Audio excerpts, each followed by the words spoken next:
ඔයාලා මේ එකතු වෙලා ඉන්නේ ටෙක්ස්පොට්ටල්ගේ YouTube චැනල එකත් එක්ක.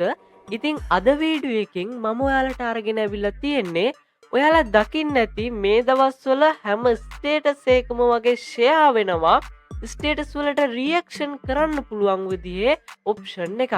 ඉතින් මෙන්න මේක තමයි WhatsApp වලට අලුතින්ම ඇවිල්ලා තියෙන ඔප්ෂන් එක. ඉතින් අද වීඩියෝ එකෙන් කතා කරමු මෙන්න මේ රියැක්ෂන් ඔප්ෂන් එක කොහොමද අපිත් අපේ ස්ටේටස් වලට පාවිච්චි කරන්න කියලා. ඉතින් එහෙනම් අපි වීඩියෝ එකට ගිහිල්ලා කතා කරමු. වීඩියෝ එකට යන්න කලින් පුංචි දෙයක් මතක් කරන්න ඕන. ඒක තමයි ඔයත් තාමත් අපේ channel එක subscribe නොකරනම් මේ වීඩියෝ එක බලන්නේ දැන්ම පුංචි වෙලාවක් අරගෙන subscribe කරලා එකතු වෙන්න. ඒ වගේම තමයි වීඩියෝ එකට like එකකුත් දාන්න. එතකොට ඔයාලට මේ වගේ වීඩියෝස් ඉස්සරහටත් බලා ගන්න පුළුවන්. මුලින්ම අපි කරන්නේ අපේ WhatsApp එක open කරලා අපිට සාමාන්‍ය විදිහට ස්ටේටස් එකක් post කරන්න යන විදිහටම යනවා.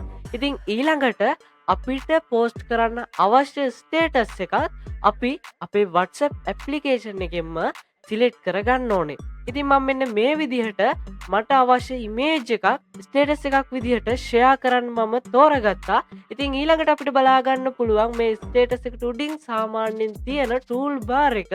ඉතින් මෙන්න මේ tool bar එකේ තියෙන sticker icon එක ඔයාලට බලා ගන්න පුළුවන්. ඉතින් මෙන්න මේක උඩ click කරන්න.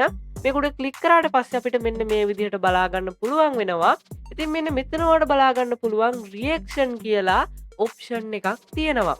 ඉතින් මෙන්න මේ රියැක්ෂන් ඔප්ෂන් එක තමයි අද අපි පාවිච්චි කරන්නේ. ඉතින් මෙන්න මේ රියැක්ෂන් බටන් එක ක්ලික් කරාට පස්සේ ඔයාලට බලා ගන්න පුළුවන් මෙන්න මේ විදිහට අපිට රියැක්ෂන් කරන්න පුළුවන් විදිහට ඇවිල්ලා තියෙනවා. ඉතින් මෙන්න මෙතන ඔයාලට රියැක්ෂන්ස් කිහිපයක් බලා ගන්න පුළුවන්. නමුත් ඔයාලට අවශ්‍ය රියැක්ෂන් එක ඔයාලට මෙතනින් බලා ගන්න බැරි වුණොත් ඔයාලට කරන්න තියෙන්නේ ඔයාලට බලා ගන්න පුළුවන් මෙන්න මෙතන ප්ලස් අයිකන් එකක් තියෙනවා.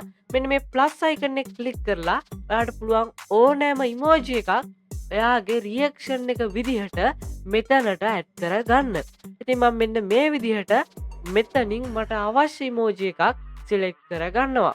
ඉතින් මෙන්න මේ විදිහට මට අවශ්‍ය ඉමෝජි එකක් මම මෙතනට සිලෙක්ට් කරගත්තා.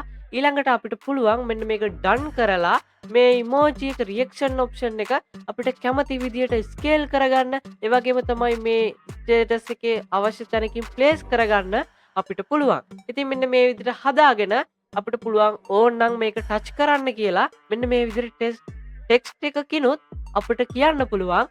ඊට පස්සේ මෙන්න මේ විදිහට අපිට පුළුවන් අපේ ස්ටේටස් එක සාමාන්‍ය විදිහටම ෂෙයා කරගන්න. ඉතින් මේ විදිහට මම ස්ටේටස් එක ෂෙයා කරා. ඉතින් ස්ටේටස් එක ෂෙයා කරාට පස්සේ අපිට සාමාන්‍ය විදිහටම සාමාන්‍ය ස්ටේටස් එකක් වගේම මේක බලා ගන්න පුළුවන්. ඉතින් කවුරු හරි කෙනෙක් ඇවිල්ලා මේක ටච් කරාට පස්සේ අර ඔයාලා දැක්ක විදිහටම මේකේ ලස්සන ඇනිමේෂන් එකක් එක්ක මේක රියැක්ට් වෙනවා. එයාට බලා ගන්න පුළුවන්. ඉතින් අද වීඩියෝ එකෙන් ඔන්න ඔය දේ ගැන තමයි කතා කරේ. මං හිතනවා ඔයාලට පැහැදිලි ඇති කියලා කොහොමද මේ ඔප්ෂන් එක ඔයාලගේ ස්ටේටස් වලටත් පාවිච්චි කරන්න කියලා. ඉතින් යාළුවන්ටත් වැදගත් වෙයි කියලා හිතනවා නම් මේ වීඩියෝ එක අනිවාර්යෙන් ඔයාලගේ යාළුවන්ටත් මේක ෂෙයා කරන්න අමතක කරන්න එපා. ඔයාලගේ අදහසත් පල්ලෙහා කමෙන්ට් කරගෙන යන ගමන් එහෙනම් ඉතින් අදට මේ වීඩියෝ එක අවසන් කරනවා. හම්බෙමු ඉක්මනින්ම තවත් අලුත් වීඩියෝ එකකින්.